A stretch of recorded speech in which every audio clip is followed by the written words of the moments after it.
Hello students, how are you? कैसे हैं आप सब लोग? Now it's eighth video of this chapter conic section and second video of this chapter hyperbola. Okay, hyperbola.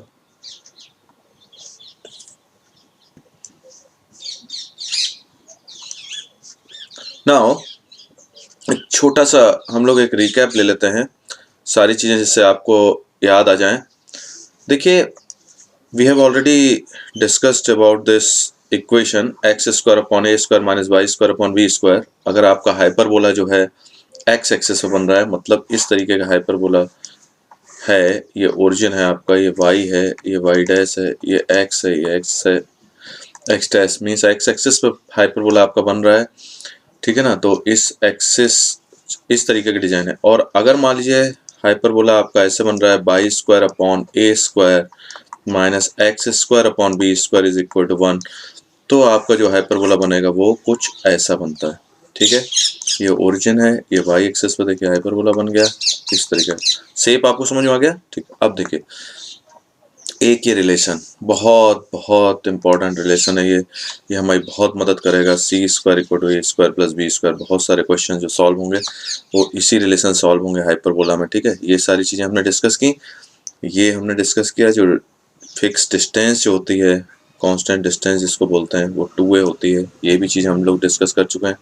ठीक है, सारी चीज़ें अभी आपको क्लियर हो रही. ये आपका देखिए, और ये जो कांस्टेंट डिस्टेंस की हम लोगों ने बात की थी वो 2a थी. वो किसके बराबर है? जो हमारे ट्रांसवर्स एक्सिस की लेंथ है उसके बराबर. ठीक है, क्लियर. ई जो है, ई एसेंट्रिसिटी क्या होता है? c by a. ये भी आपको क्लियर हो गया. ठीक है, सारी चीज़ें आपने रिवाइज कर ली. कोई चीज़ मुझे नहीं लगता आपको अब दिक्कत करने वाली है. तो हम लोग क्या करते हैं, आज कुछ प्रैक्टिस क्वेश्चंस ले लेते हैं. तो अभी अभी हमने क्या कहा, लेटर सेक्टम क्या होता है? लेटर सेक्टम आप पहले से जानते हैं. ई से हम लोग डिनोट करते हैं क्योंकि हम एलिप्स में पढ़ चुके हैं. E is equal to C by A. ये जो रेशियो होता है सी बाई ए, ये जो है लेटर सेक्टम है. इसका अगर आप डेफिनेशन लिखने को आती है तो आप लिखेंगे latus rectum of hyperbola is a line segment, is a line segment perpendicular to the transverse axis through any of the foci. क्योंकि जब आप जैसे आपने मान लीजिए ये हाइपरबोला बनाया, एक इधर ऐसे बना ना, और तो ये मान लीजिए इसका फोकस है. ठीक है, तो फोकस से इसकी बात हो रही है जो परपेंडिकुलर है ना. मैं अगर कलर चेंज करके दिखाऊं तो मतलब मैं इसकी बात कर रहा हूँ. ये जैसे है, दो फोकस होते हैं ना इसके, एक इधर एक इधर, तो कोई भी फोकस से आप ले सकते हो. ठीक है ना. And whose end points lie on the hyperbola. ठीक है, ये देखो, ये एंड पॉइंट्स हैं इसके, ये हाइपरबोला लाई करे. तो ये जो आप येलो कलर की लाइन जो देख रहे हैं, इसी को हम लोग बोलते हैं लेटर सेक्टम. ठीक है, तो अब देखिए आगे कुछ क्वेश्चंस लेके हम लोग डिस्कस कर लेते हैं बेटा. लेकिन एक बात जरूर मैं आपसे कहना चाहता हूँ इस वीडियो को शुरू करने से पहले, कि एलिप्स को आप अच्छे से देख लीजिए. एलिप्स के जो वीडियो हैं दो, उनको बहुत अच्छे से देख लीजिए. क्योंकि बेटा एलिप्स के अगर आपको वीडियो अच्छे से आपने देखा है तो किसी भी चीज़ में अभी ये दिक्कत आने वाली हमें है ही नहीं. ठीक है ना. तो देखिए, जैसे फर्स्ट क्वेश्चन हमने लिया, x square upon 16 minus y square upon 9 is equal to 1. ये हमें क्वेश्चन दिया हुआ. इससे पहले हमें करना क्या है, फाइंड द कोऑर्डिनेट ऑफ फोकी. फोकी के कोऑर्डिनेट चाहिए. ठीक है, कोऑर्डिनेट ऑफ फोकी चाहिए. ओके. एंड द वर्टिसेस चाहिए, वर्टिसेस चाहिए. ओके. एसेंट्रिसिटी चाहिए एंड लेंथ ऑफ लेटर सेक्टम चाहिए. यानी कि ये चार चीज़ें हमें चाहिए, फोकस, वर्टिसेस, एसेंट्रिसिटी और लेंथ ऑफ लेटर सेक्टम. तो ठीक है, कोई खास बात इसमें नहीं है. पहले हमें ये पता चल जाना चाहिए एक्स स्क्वायर अपॉन, मतलब कैसे पता लगता है, ये देखिए एक्स स्क्वायर अपॉन ए स्क्वायर ये लिखा हुआ है और ये लिखा है बी स्क्वायर. यानी कि अगर मैं इसको कंपेयर करता हूँ तो मैं इसी से तो कंपेयर करूंगा, x square upon A square minus y square upon B square is equal to 1. ये लीजिए, इसी इक्वेशन से तो मैं कंपेयर करूंगा. इस इक्वेशन से अगर मैं कंपेयर करता हूँ तो मुझे ये पता चल गया कि भैया ये जो है एक्स स्क्वायर, क्योंकि एक्स वाला पॉजिटिव है, वाई वाला नेगेटिव है, इसका मतलब ये जो हाइपरबोला बन रहा है वो कुछ ऐसा बन रहा होगा. ठीक है, ये इमेजेस को दिमाग में लाना बेटा बहुत जरूरी है. अगर आपने इमेज को छोड़ दिया तो फिर दिक्कत हो जाएगी. फिर तो बार बार आपको कंफ्यूजन होगा, फार्मूले आप लर्न करने की कोशिश करोगे और आपको लर्न होंगे नहीं. तो मैं आपको चीज़ें दिखा देता हूँ कहाँ कहाँ से क्या मिलेगा. एक फोकस के पॉइंट यहाँ से मिलेंगे, पिंक वाले जो मैंने बनाया, जैसे एक फोकस ये, एक ये, ठीक है। उसके बाद वो कहता है वर्टिसेस होने चाहिए, तो वर्टिसेस में दिखा देता हूँ आपको। वर्टिसेस ये होंगे, ये वाले देखिए गोल्डन कलर के जो पॉइंट दिख रहे हैं आपको, ये वर्टिसेस हैं। क्या होता है वो भी बता दूंगा अभी। इसके बाद क्या है, एसेंट्रिसिटी। एसेंट्रिसिटी अभी अभी हमने सीखा, क्या सीखा, E इज इक्वल टू क्या होता है, C/A, तो अभी वो भी सीख लेंगे।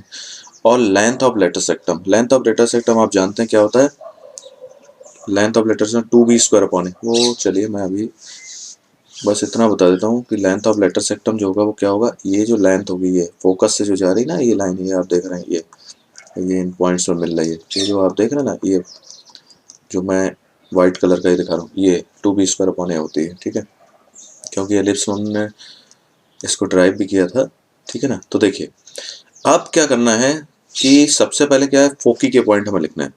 तो फोकी के पॉइंट लिखने से पहले मैं अगर कंपेयर कर लूँ तो A² की वैल्यू कितनी आ गई आपके पास, 16। इधर देखिए जरा, B² की वैल्यू कितनी है आपके पास, 9। तो मुझे A और B की जरूरत पड़ेगी, तो A अगर मैं इससे निकालता हूँ तो मेरे पास क्या आएगा, +-4, और अगर मैं इससे B निकालता हूँ तो क्या आएगा, +-3। इतना क्लियर हो गया, ठीक। अब देखिए फोकी के कोऑर्डिनेट क्या होते हैं, फोकी के कोऑर्डिनेट क्या होते हैं, आप देखिए फोकी का जो पॉइंट है आपका किस पे, एक्स एक्सिस पे है, तो A और 0 के फॉर्म में होना चाहिए उसको, मतलब y एक्सिस 0 होगा इसमें। तो फोकी के जो आप कोऑर्डिनेट लिखोगे वो आप क्या लिखोगे, ये देखिए फोकी के मैंने जब कोऑर्डिनेट लिखे तो क्या लिखे, A, E और 0। लेकिन मैं फोकी एक तो नहीं है, दो है ना, एक इधर है, मतलब ये जो पिंक कलर का एरो देखिए, एक इधर लगा हुआ है और एक इधर लगा हुआ, लेफ्ट साइड और राइट साइड में। तो इसका मतलब इसके कोऑर्डिनेट जो है, अगर मैं प्लस माइनस करके लिखूं तो ज़्यादा अच्छा होगा, है ना। तो ऐसे लिखिए, इसको हटा दीजिए थोड़ा सा, ऐसे लिखिए प्लस माइनस, क्योंकि फोकी दो है, एक ही बार लिख देते हैं। C और 0 लिखिए, A E से कंफ्यूजन हो सकता है। तो C और 0, C क्या होता है भाई, अभी अभी हमने क्या सीखा, अभी मैंने आपको दिखाया था कि ये जो होता है, ये जो रिलेशन होता है, मतलब C² इज इक्वल होता है A² + B², ये सीखा हमने। तो अगर आप इसको देखें, A² कितना है, 16, और अगर मैं B² की बात करूं तो 9, यानी कितना हो गया, 25, यानी कि C की वैल्यू +-5 हो गई, यानी कि ये आ जाएगा +-5 और 0, ये फोकस आ गया, ठीक है, फोकस आ गया। अब थोड़ा सा इसको नीचे कीजिए और जरा वर्टेक्स को देख लेते हैं। तो गोल्डन कलर से जो एरो बने हुए हैं, ये एक ये वर्टेक्स है और ये वर्टेक्स है। तो इसके जो कोऑर्डिनेट होंगे ये हमारे क्या बताएंगे, वर्टिसेस जो होंगे, ये जो कोऑर्डिनेट होंगे तो ये भी इसी के फॉर्म में होंगे, वाई कोऑर्डिनेट इसमें 0 है। तो वर्टिसेस जब आप लिखने वाले हैं तो क्या लिखेंगे आप बताइए, ये मैंने लिख दिया +-A और 0 लिख दिया। तो +-A का मतलब क्या हुआ, A की वैल्यू कितनी है, इधर देखिए, A की वैल्यू आपको ये मिल गई, ये देखिए 4 और 0, ये लीजिए। क्लियर, सारी चीजें क्लियर हो रही हैं आपको अभी। अब देखिए क्या थर्ड क्या है, एसेंट्रिसिटी। तो मैं एसेंट्रिसिटी के लिए यहाँ लिख देता हूँ E is equal to C/A। C की वैल्यू अभी अभी मुझे मिली थी 5 और A की वैल्यू मिली 4, ठीक है, तो 5/4 हो गया। और आप जानते हैं जो एसेंट्रिसिटी होती है हाइपरबोला की, वो क्या होती है, 1 से मोर देन 1 होती है। तो देखिए 5/4 का मतलब 1/4 हुआ, तो एसेंट्रिसिटी भी आ गई आपके पास। अब लास्ट चीज क्या बचती, लेंथ ऑफ लेटस रेक्टम। तो लेंथ ऑफ लेटस रेक्टम होता है 2b² upon A। B² means B² की वैल्यू है 9 और A की वैल्यू कितनी है, 4। तो मैं इसको लिख सकता हूँ 9/2। क्लियर, मुझे नहीं लगता आपको कोई डाउट होना चाहिए इसमें। भाई B² वैल्यू ये देखी ना हमने, ये देखिए B² वैल्यू 9, ये मैंने यहाँ 9 रख दिया, और 2 पहले से था, 2b² अपॉन A, और A की वैल्यू आप ये देखिए +-4 थी ना, तो हमने लिख दिया, तो 9/2। ये आपका पूरा क्वेश्चन सॉल्व हो गया। तो ये बेटा 1 मार्क्स में भी इसको जो है पार्ट करके दे सकते हैं ना, तो ये हो गया, ठीक। अब जरा इसी क्वेश्चन को हम लोग क्या करेंगे, पहले तो आप इसी क्वेश्चन को एक बार देख लीजिए, उसके बाद हम लोग जो है सेकंड क्वेश्चन की तरफ चलेंगे, ठीक है ना।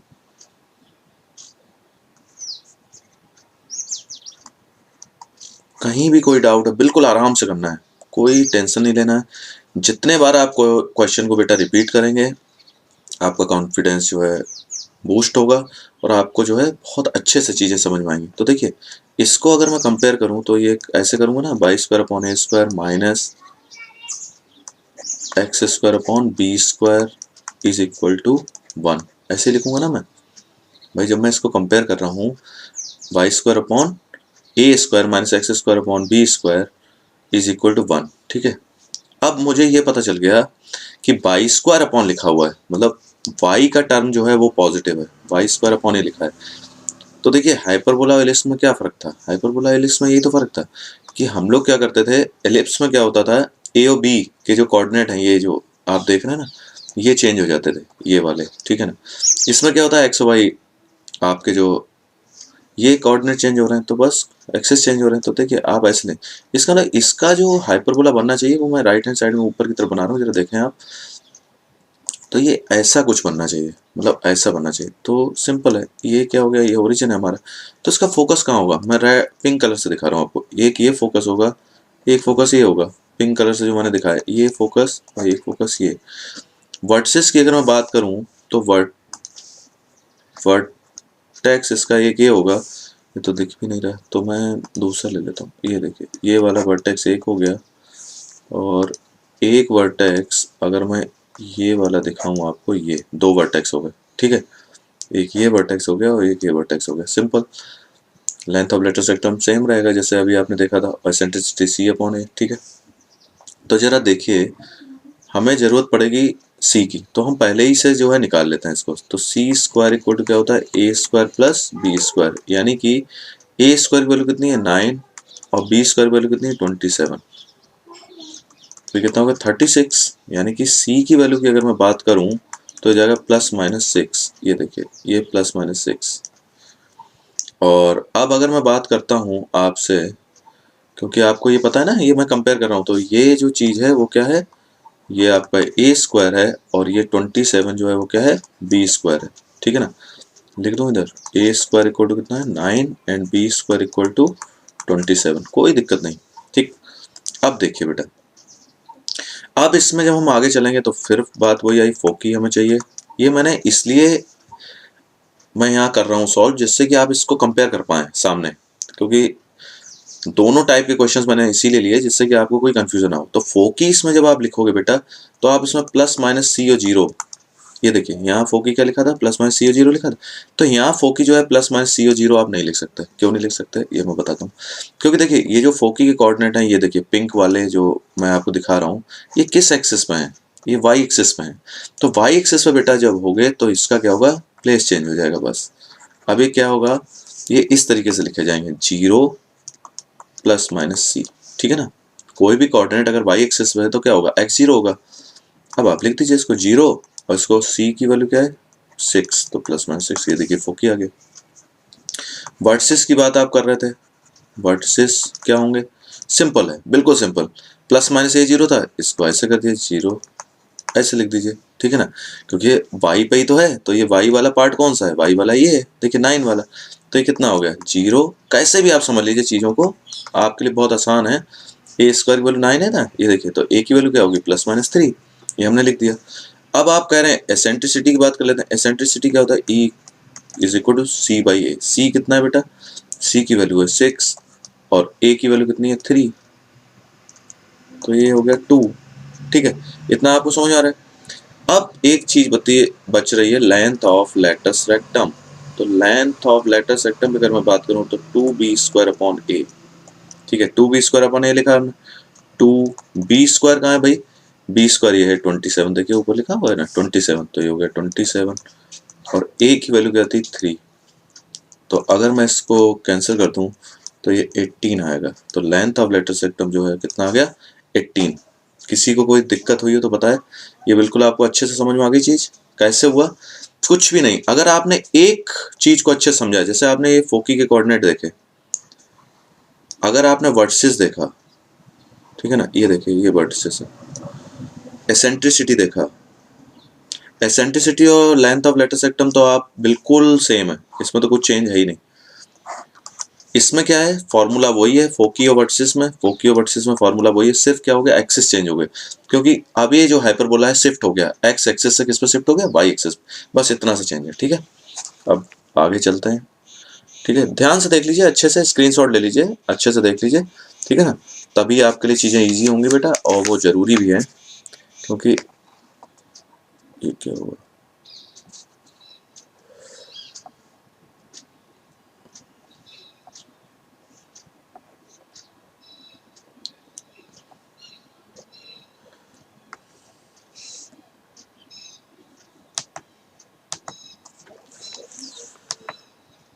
क्या हो रहा है,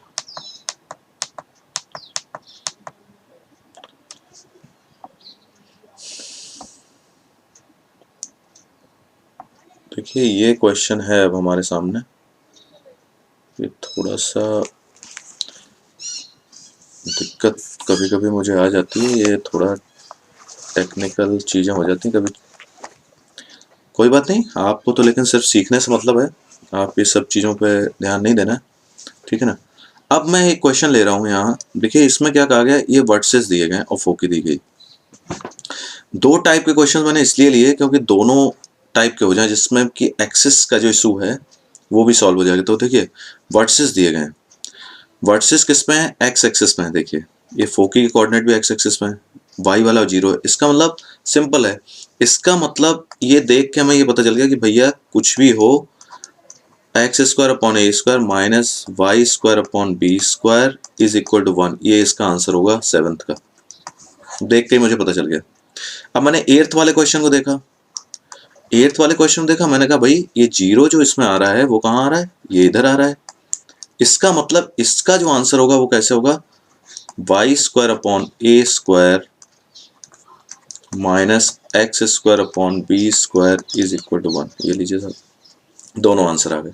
सिर्फ क्या करना है हमें, क्या चीज अननोन है, ए और बी की वैल्यू, तो ए और बी की वैल्यू अगर मैं निकालूं इस सेवेंथ क्वेश्चन के लिए, तो ए और बी की वैल्यू कहा है, वर्टिसेस दिया है, वर्टिसेस क्या होते हैं पहले तो हमें ये पता होना चाहिए, वर्टिसेस होते हैं प्लस माइनस ए और 0 होता है, और जो फोकी होती है वो क्या होती है, प्लस माइनस सी और 0, सिंपल। तो अगर मैं इससे कंपेयर करता हूँ अपने क्वेश्चन को, तो ये दिया है 2 और 0 और इसमें फोकी दी गई है 3 और 0, इसका मतलब ये हुआ सिंपल, ए की वैल्यू जो है हमारे पास 2 है और सी की वैल्यू जो है वो 3 है, क्लियर। और रिलेशन हमारे पास क्या है, सी स्क्वायर इक्वल होता है a square plus B square, तो अगर मैं बात करूं सी स्क्वायर करूं तो 3 का स्क्वायर करूंगा 9 आ जाएगा, ए का स्क्वायर 4 हो जाएगा और ये हो गया B square, clear.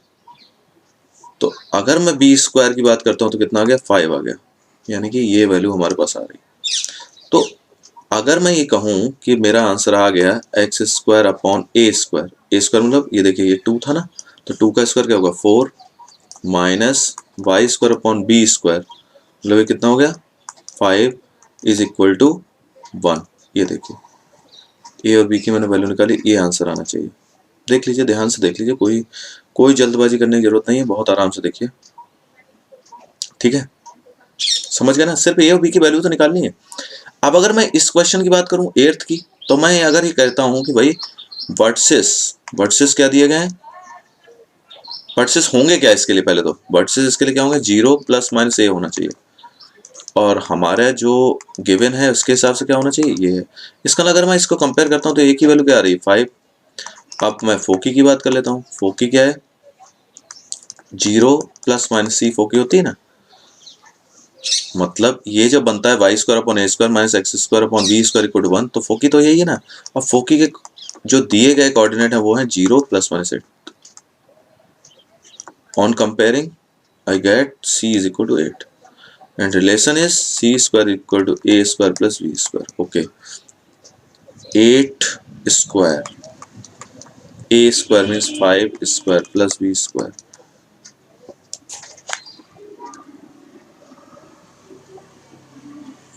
8 square means 64 minus 5 square means 25 equal to b square, ठीक है, क्लियर।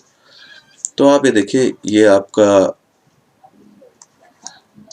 39, बी स्क्वायर की वैल्यू कितनी आ रही है 39।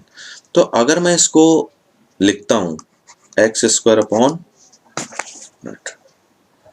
एक्स स्क्वायर अपॉन ए स्क्वायर लिखना है मुझे।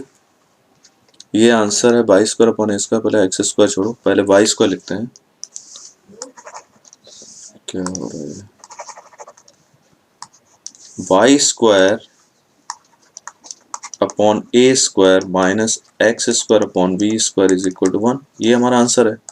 तो देखिए हमें करना क्या है, कुछ नहीं करना है। वाई स्क्वायर अपॉन बी ए स्क्वायर की वैल्यू कितनी आई है हमारे पास, ए स्क्वायर की वैल्यू आई थी बेटा, ये ए की वैल्यू थी 5, तो 5 का स्क्वायर हो गया 25, और एक्स स्क्वायर अपॉन ए square, X square upon B square कितना है, ये देखिए ये हमने फाइंड किया 39, तो मैंने यहाँ लिख दिया 39 इज इक्वल टू 1। ये लीजिए आपका आंसर आ गया। क्लियर, ये आपका आंसर आपने पता कर लिया। क्लियर, सिंपल, बिल्कुल सिंपल आंसर तो हमारा पहली स्टेप में ही आ गया। ठीक है ना, क्या अननोन था, ये आंसर था ना भाई, आंसर तो हमें ये मिल गया ना। क्वेश्चन हमने देखा 7th और आंसर लिख दिया, क्वेश्चन 8 देखा आंसर लिख दिया, फिर फिल इन द ब्लैंक कर दिया। ए और बी की वैल्यू अननोन थी तो हमने देखा भाई हमारे पास जो गिवन है उसी से तो नोन, भाई कोई भी अननोन चीज निकालने के लिए नोन से अननोन की तरफ जाएंगे ना हम, और नोन से अननोन की तरफ जाने के लिए हमें ये देखना पड़ता है कि गिवन क्या है। ठीक है, क्लियर। अब देखिए ये क्वेश्चन दिया हुआ है, इस क्वेश्चन में वो ये कहता है फोकी दी गई है। क्लियर, फोकी का मतलब क्या होता है, फोकी का मतलब सिंपल सा है, फोकी का मतलब होता है प्लस माइनस सी और जीरो, और ये क्या दिया है प्लस माइनस 5 और 0। इसका मतलब ये हुआ कि सी की जो वैल्यू है वो क्या है 5। ये मतलब मुझे ये जानकारी मिल गई। ओके, तो एक्सिस की जो बात कर रहे हैं ये कह रहे हैं the transverse axis of length 8। Transverse axis और कॉन्जुगेट एक्सिस, दो एक्सिस होती हैं। तो ट्रांसवर्स एक्सिस का मतलब ये हो गया कि ये 2a इक्वल टू आपको दिया गया, क्या दिया गया 2a, ट्रांसवर्स एक्सिस की लेंथ दी गई ना, तो 8 दिया। यानी कि अगर मैं बात करूं a की तो ये कितना आएगा 4। रिलेशन मुझे पता है सी स्क्वायर इक्वल टू क्या होता है a square plus B square. तो सी स्क्वायर का मतलब हुआ 5 का स्क्वायर कर दिया, ए स्क्वायर मतलब 4 का square plus B square. Clear है, इसको मैं अगर सॉल्व करता हूं तो ये हो गया 25 minus 16 is equal to b square. तो ये अगर बात आती है तो 9 इक्वल टू बी स्क्वायर की वैल्यू कितनी आ गई 9। क्लियर, ए की वैल्यू क्या है, ये आंसर मैंने इस बार पहले नहीं लिखा, लिख देना चाहिए था मुझे, क्योंकि फोकी जो है मैं कैसे पता करता हूँ आंसर क्या होगा मेरा। मैंने देखा फोकी जो है इस फॉर्म में है कि भाई जीरो जो है बाद में आ रहा है, इसका मतलब एक्स एक्सिस पे हाइपरबोला हमारा होगा। तो इसका मतलब मैं इसको ऐसे लिख सकता हूँ x square upon A square minus y square upon B square is equal to 1। सिर्फ इन्हीं को तो चेंज करना है एक्स और वाई को, तो एक्स यहाँ देखिए, और अगर ये वाई एक्सिस होता तो वाई को मैं आगे कर देता, एक्स को पीछे कर देता, सिंपल। तो मेरा आंसर क्या होगा x square upon A square, a मतलब 4 का स्क्वायर कितना हुआ 16 minus y square upon B square means 9 is equal to 1। ये लीजिए, ये हमारा जो है आंसर आ गया। समझ गए ना आप, बहुत इजी है, बहुत इजी है, बस सिंपल बेटा देख लीजिए। लेकिन थोड़ा जल्दबाजी में ऐसा ना करें कि कभी आप कैलकुलेशन में दिक्कत कर दें, कैलकुलेशन गलत कर दें। ठीक है, तो थोड़ा सा मतलब कोई चीज़ सिंपल होती तो इसका मतलब ये नहीं कि उसको गलत कर दिया। ठीक है, तो देखिए आगे चलते हैं। कभी कभी ऐसा होता है कि बच्चे क्या करते हैं जल्दबाजी में गलती कर देते हैं, जबकि आपको जो है क्वेश्चन इजी होता है। देखिए ये दिया है फोकी, फिर फोकी में ऐसे इधर है कोऑर्डिनेट, इधर 0 है, इसका मतलब मुझे आंसर तो पता चल गया, जो पता चल गया लिख दो। तो यानी कि ये हमारा आंसर है x square upon A square minus y square upon B square is equal to 1। ये आंसर है मेरा। मतलब इस आंसर में क्या चीज से आपको दिक्कत आ रही है, सिर्फ मुझे ए और बी नहीं पता। तो ए और बी की वैल्यू अगर मैं इसी क्वेश्चन में जो मैंने आंसर ही लिखा है अगर मैं इसमें लिख दूं तो कोई दिक्कत नहीं होगी। तो ठीक है, जो नोन है अब नोन के पास जाते हैं हम। तो हम फोकी के पास गए, फोकी होती क्या है प्लस माइनस सी और 0 होती है फोकी, जबकि हमारे पास क्या दिया है प्लस माइनस 3√5 और 0 दिया है। तो अगर ये दिया है इसका मतलब सी की वैल्यू क्या आ गई, सी की वैल्यू आ गई 3√5। ओके, सी की वैल्यू आ गई। अब ये दिया है the length of latus सेक्टम is 8। तो लेंथ ऑफ लेटर सेक्टम की अगर मैं बात करता हूं तो देखिए लेंथ ऑफ लेटर सेक्टम मुझे पता है 2b स्क्वायर अपॉन ए होता है, और वो क्या दिया हुआ 8। ओके, तो देखिए इससे मुझे क्या मिल सकता है, बी स्क्वायर इक्वल टू मुझे मिल सकता है 4a, फिर 2 से 4 को कैंसिल कर दिया तो b square equal to 4a मिल गया। इतना चीज क्लियर हो गई। अब मुझे ए और बी चाहिए था, तो सी ए और बी में जो रिलेशन है वो ये है, C square equal to A square plus B square. तो सी स्क्वायर क्या, 3√5, तो मैंने क्या किया 3√5 का स्क्वायर किया। ए स्क्वायर का तो पता नहीं है, बी स्क्वायर का पता है, बी स्क्वायर कितना है 4 है। ये लीजिए, इस तरीके से हमारा ये बन रहा है। 3√5 का स्क्वायर करना है, तो √5 का स्क्वायर 5 होता है और 3 का स्क्वायर होता है 9, यानी ये कितना हो गया 45। ये 45 हो गया। अगर मैं इसको ऐसे लिख दूं, A square plus 4a minus 45 is equal to 0, तो आपको कोई दिक्कत नहीं, दिक्कत है ना। तो मैं इसको स्क्रॉल नहीं करना चाहता, मैं यहाँ इसको सॉल्व करना चाहता हूँ। इधर देखिए आपके सामने, plus 4a minus 45 is equal to 0, तो ये कितना हो जाएगा, A square plus 9a minus 5a minus 45। Splitting the middle term अब तो सीख गए होंगे। 45 के फैक्टर मैंने किया, 9 5 जा 45 और 9 माइनस 5 4 होता है, तो ये इस तरीके से हो गया। तो a मैंने इसमें से कॉमन लिया, तो a plus 9 minus 5 a plus 9 is equal to 0, तो a minus 5 a plus 9 is equal to 0। तो a की वैल्यू ये आ रही है आपके पास 5, ठीक है ना, a की वैल्यू 5 आ गई और इससे a की वैल्यू माइनस 9। तो देखिए a की वैल्यू जो 5 आ गई आपकी, तो यानी कि काम बन गया। ठीक है, देख लेते हैं। तो यानी कि एक्स स्क्वायर अपॉन ए स्क्वायर यानी कि 25। ठीक है, ये 25 हो गया। अब आप आगे चलिए, तो वाई स्क्वायर अपॉन, अच्छा बी स्क्वायर फिर बच गया। तो बी स्क्वायर जब बच गया, जरा ध्यान से देखें, इधर आ जाइए। बी स्क्वायर इक्वल टू क्या था 4a, तो अगर मैं B square equal to 4 into A की वैल्यू जो मुझे 5 मिली है, तो अगर मैं ये लिख दूं तो कितना हो जाएगा, 5 4 जा 20, यानी कि ये आ गया 20, यानी कि ये हमारा देखिए आंसर आ गया। ठीक है, तो ये जो वैल्यू है ये आपको समझ में आ गई कि ए की वैल्यू जो है, ए की वैल्यू जो है बेटा -9 नहीं होगी, इसको हम कंसिडर नहीं करेंगे। ठीक है ना, क्लियर, ये देखिए। ठीक, ये बात आपको क्लियर हो गई। तो इसमें ए की वैल्यू 5 आ गई और ए की वैल्यू 5 लेके हमने उसको सॉल्व किया, इस तरीके से आंसर आ गया। सिंपल है, कोई मुझे नहीं लगता इसमें कोई दिक्कत आई होगी आपको। चलिए एक क्वेश्चन ये है, इसको भी वही कर लेते हैं। फिर से क्या दिया है, वर्सेस दिए गए, वर्सेस दिए गए इस फॉर्म में दिए हैं, मतलब 0 बाद में आया, यानी कि हमारा आंसर क्या है, आंसर तो मुझे पता है, x square upon A square minus y square upon B square is equal to 1, ये आंसर है हमारा। क्लियर आंसर है। तो वर्सेस क्या होता है भाई, इस इक्वेशन के लिए वर्सेस क्या होने चाहिए, प्लस माइनस ए और 0 होने चाहिए। गिवन क्या है, प्लस माइनस 7 और 0, इसका मतलब on comparing we get the value a is equal to 7 और ई दिया हुआ है क्या 4/3, ई दिया गया 4/3। ठीक है, ई दिया गया 4/3, 4/3 का मतलब क्या होता है भाई, c/a। ओके, इतनी सारी चीजें हमें पता चल गई। मतलब ई जो रिलेशन होता है वो c/a होता है और ये 4/3 दिया हुआ है, इसका मतलब। और ये देखिए, मतलब इससे हम क्या निकाल सकते हैं, इससे हम एक चीज निकाल सकते हैं, इससे हम c की वैल्यू तो निकाल ही सकते हैं ना। c की वैल्यू कितनी आ जाएगी, 4/3 इंटू ए। अच्छा, एक बहुत इंटरेस्टिंग चीज अभी मैं आपसे डिस्कस करूंगा। फिलहाल मैं एक चीज कर लेता हूँ, आंसर हमारा ये है तो कोई बात नहीं। तो हमें ये पता है क्या होता है, सी स्क्वायर इक्वल टू क्या होता है, a square plus B square होता है। तो मुझे ए की वैल्यू तो पता है, ये देखिए ए की वैल्यू 7 है, तो मैं यहाँ लिख देता हूँ 49। ठीक है, सी स्क्वायर की वैल्यू कितनी है, मतलब 4/3 है ना, 4/3, तो ये कितना हो गया 16/9 ए स्क्वायर प्लस ये हो गया बी स्क्वायर। ठीक है, a square plus B square, तो ये चीजें हमें अभी तक पता चल गई। अब क्या करना पड़ेगा, बी स्क्वायर की वैल्यू हमें निकालनी है। ठीक है, तो बी स्क्वायर की वैल्यू हमें निकालनी है, चलिए निकालते हैं। बी स्क्वायर की वैल्यू कैसे निकलेगी, देखिए अगर मैं एक काम और कर लेता तो ज़्यादा अच्छा होता मुझे लग रहा है। c इक्वल टू 4/3 इंटू ए था ना, तो a की वैल्यू कितनी थी 7, तो ये 7 मल्टीप्लाई कर दीजिए 28/3।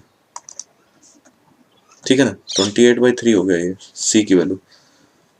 तो इतनी मेहनत करने से अच्छा है कि मैं इधर ए की वैल्यू अगर रख देता हूँ तो ये आ जाएगा 20, ये कितना हो गया 28/3 का स्क्वायर। और यहाँ कोई ऐसा नहीं कोई अपराध हो गया, जैसे मैंने ये ऐसे लिखा है तो आप यहाँ 7 की वैल्यू, यहाँ 7 का स्क्वायर यहाँ लिख दीजिए, ठीक है ना। कोई ऐसे मतलब कोई एकदम ऐसा डरने की बात नहीं है ना। थोड़ा सा इधर जगह बना लेते हैं। तो ये कितना हो जाएगा हमारा, ये हो जाएगा 9, और 9 ये हो गया, और ये 28 का स्क्वायर। अब भाई 28 का स्क्वायर हमारे जितने बच्चे हैं उनको याद नहीं होगा, कोई बात नहीं, कर लेते हैं, ऐसे कर लीजिए, ठीक। 784, कोई जल्दी तो नहीं किसी को। एलसीएम ले रहे हैं तो ये 49/1 है ना, तो 9 का 49 मल्टीप्लाई हुआ तो 49 × 9, 9 9 जा 441, तो ये कितना हो गया 441, ये b² हो गया। तो अगर मैं इसको और सॉल्व करूं, थोड़ा सा मुझे और जगह बनानी पड़ेगी ऐसे। तो अगर मैं इसको और सॉल्व करता हूं तो ये मेरा आता है 343/9 इज इक्वल टू b², ठीक है। आंसर मैंने आपको पहले ही बताया था, आंसर है तो x²/49 हो गया ये, क्योंकि ये 7 का स्क्वायर है ना, a का स्क्वायर, और माइनस y²/b² मीन्स 343/9, ये आ गया b², ठीक है। और इज इक्वल टू 1, ये हमारा आंसर हो गया, ये आंसर आ गया, ठीक है। और बेटा एक चीज़ और है, जैसे हमने ये किया 28 × 28, 28 का स्क्वायर, कम से कम आपको 30 तक के स्क्वायर तो याद होने चाहिए, ठीक है। अच्छा एक चीज़, हाँ मैंने आपसे कही थी, एक चीज़ मैं आपसे डिस्कस करना चाहता हूँ, बहुत इंटरेस्टिंग है, वो देख लीजिए ज़रा। मैं आपको एक बात बता दूँ, जो मैं डिस्कस करना चाह रहा था वो ये चीज़ है, बहुत ज़्यादा इंपॉर्टेंट है, बहुत ज़्यादा important, very very very important. देखिए E इक्वल टू क्या होता है, C/A होता है, ठीक है। और E की वैल्यू क्या दी है 4/3, क्लियर। तो आप लोग कभी ऐसा ना करें कि इसको आपने ऐसे दिया हुआ है तो आपने लिख दिया C की वैल्यू हो गई 4 और A की वैल्यू हो गई 3, ऐसा नहीं करना। क्यों? क्योंकि ये C/A का रेशियो है, तो जरूरी नहीं कि C की वैल्यू एग्जैक्ट 4 हो और इसकी वैल्यू 3 हो सकता है ये 8/6 रहे हो, तो 8/6 को जब आप सॉल्व करेंगे तब भी तो 4/3 आएगा, तो लेकिन इससे वैल्यू तो बदल जाएगी ना इनका, समझ रहे हैं आप। ये रेशियो है, इसलिए इसको मैं रेड से कर देता हूँ। ये बहुत बड़ा ब्लंडर, ये कभी आप ना करें, इसलिए मैंने इसको रेड से जो है अच्छे से कर दिया। कभी भी इस तरीके से जब रेशियो दिया जाए तो कभी भी आप ऐसा मत करिएगा कि ये 4/3, जैसे कि आप अभी यहाँ कह सकते थे कि यार आपने सर क्यों इतना दिमाग लगाया, ये C की वैल्यू 4/3 A क्यों लिखी, आप तो डायरेक्ट C की वैल्यू यहाँ से 4 ले लेते और बस खत्म हो जाता, ठीक है। इसलिए मैंने इसको बाद में रखा, और इसको बहुत बहुत इम्पोर्टेंट है ये, इससे पूरा जो है छोटी सी गलती से सिलेक्शन रुक सकता है आपका, है ना। बहुत बढ़िया क्वेश्चन आ गया हमारे पास। तो क्या दिया हुआ है, इस तरीके से दिया गया, 0 दिया गया, इधर दिया, इसका आंसर तो हमें पता है क्या आंसर है भैया, बता दो तो फिर हमें, अगर पता है तो y² minus x² equal to 1। ए और बी की जो पोजीशन होती है वो बदलती नहीं है, वाई एक्स और वाई आपस में चेंज हो जाते हैं क्योंकि ये अब वाई एक्सेस पे बन रहा है, ठीक है। और क्या बोलता है, और वो ये कह रहा है कि पासिंग थ्रू 2 3 से पास होता है, मतलब ये हमारा आंसर है। तो हमें पता क्या है, पता आपको ये है कि फोकी पता है, फोकी होती क्या है, 0 ± c, ये फोकी होती है। तो अगर मैं लिख दूँ 0 ± √10, यानी कि मेरे पास ये पता है कि ये रिलेशन आ गया, क्लियर। सी की वैल्यू मुझे मतलब पता है, बस सिर्फ आपको क्या पता है, सी की वैल्यू पता है, बहुत अच्छी बात है, सी की वैल्यू पता है। तो क्या करेंगे हम, C² इक्वल टू क्या होता है, A² + B² होता है। C² क्या होता है, 10 हो गया, √10 का स्क्वायर 10 हो गया, तो सही है A² + B²। चलिए अब ये जो हमारे पास जानकारी है कि ये पास हो रहा है 2 3 से, मतलब 2 3 को सेटिस्फाई करना चाहिए, है ना। चलिए कराते हैं 2 3 सेटिस्फाई। तो x की वैल्यू 2 है, तो यानी कि ये हो गया 4 और इसकी वैल्यू कितनी है 9, ये हो गया ऐसे, वैल्यू रख दी। अब वो ये कह रहा है कि भाई ए स्क्वायर है, चलिए मैंने ऐसे कर दिया, ए स्क्वायर लिख दिया, और बी स्क्वायर को कम से कम कहीं तो कुछ करो, tan माइनस ए स्क्वायर कर लो।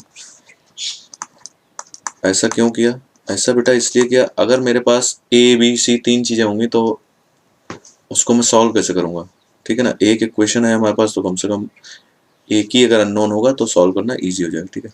एलसीएम ले लीजिए, एलसीएम लेंगे तो क्या होगा, चलिए एक लाइन बढ़ेगी कोई बात नहीं, लेकिन सॉल्व तो हो जाएगा। 9 और ये हो गया 10 माइनस ए स्क्वायर माइनस 4 इंटू ए स्क्वायर इक्वल 1।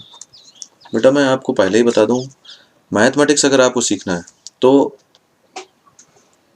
बहुत प्रैक्टिस चाहिए, बहुत प्रैक्टिस चाहिए।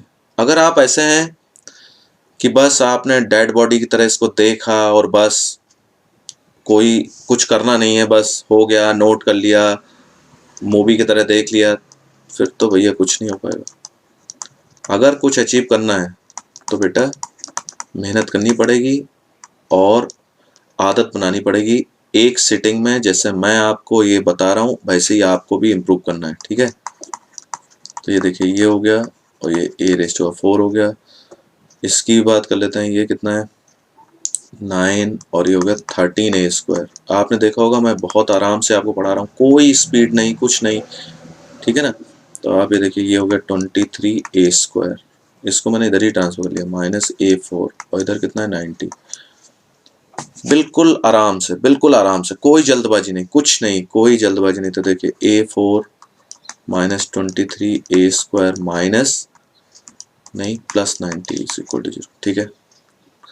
कहीं पे आपको कहीं दिक्कत आ रही है, ये हमने इस तरीके से एक क्वेश्चन हमारे पास बन गया, ठीक है ना। कहीं कोई दिक्कत नहीं है ना, कोई दिक्कत नहीं, होनी भी नहीं चाहिए, क्योंकि बिल्कुल आसानी से हम लोग कर रहे हैं। कहीं दिक्कत है एक बार फिर से देख लीजिए, ठीक है। कहीं कुछ नहीं किया हमने, कुछ भी नहीं किया, सिर्फ 2 और 3 से सेटिस्फाई हो रहा था, इसलिए 2 और 3 की वैल्यू वहां रख दी। आप देखिए splitting the middle term, splitting the middle term जब आप करते हैं तो ये वाला पार्ट जो है 90 कैसे फैक्टर करिए, तो एक ही फैक्टर है, 18 5 जा 90 और 18 + 5 अगर हम करते हैं तो क्या आता है 23। तो ठीक है, ऐसे हो गया ये 18a²। अब इसमें डरने की जरूरत नहीं कि a4 आ गया है तो क्या हुआ, अगर मैं मान लीजिए a² को मान लीजिए मैं t लिख दूं तो क्या हो जाएगा, ये इक्वेशन ऐसे तो दिखेगा आपको, t² - 23t + 90 is equal to 0। T में भी कुछ लोगों को हो सकता है प्रॉब्लम हो रही हो, अगर मैं चलो x से रिप्लेस कर दूं तो ये इक्वेशन कैसा होगा, x² - 23x + 90 is equal to, that's it. बेटा बहुत बहुत अच्छे से करना है आपको, ठीक है, क्योंकि अच्छे से अगर इस चीज को नहीं किया तो फिर मजा नहीं आएगा। कोई भी काम अगर आप हाफ हार्टेड करते हैं, हाफ हार्टेड अटेम्प्ट अगर होगा तो ऐसा नहीं कि 50-50 चांस होंगे सक्सेस मिलेगी, नहीं ना, जीरो जीरो सक्सेस मिलेगी, कुछ नहीं मिलेगा आपको। हाफ हार्टेड अटेम्प्ट से कभी भी किसी को कुछ नहीं मिला है, ना मिलेगा। करना है तो अच्छे से करना है, नहीं तो नहीं करना, ठीक है। ये देखो ये इतना मैंने मेहनत करके कर लिया, तो मेरे पास क्या है, a² वैल्यू 50 आ गई और a² वैल्यू 18 आ गई, ठीक है। ये वैल्यूज आपके पास आ गई 18 और 5।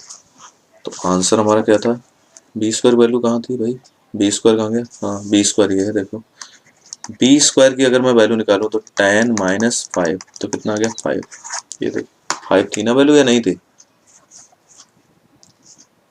और a² वैल्यू अगर मैं 18 लेता हूँ तो क्या होगा, चलो देख लेते हैं। a² वैल्यू मैंने क्या किया 18 ले गया, तो ये तो -8 आ गया, ये तो पॉसिबल नहीं है पॉसिबल,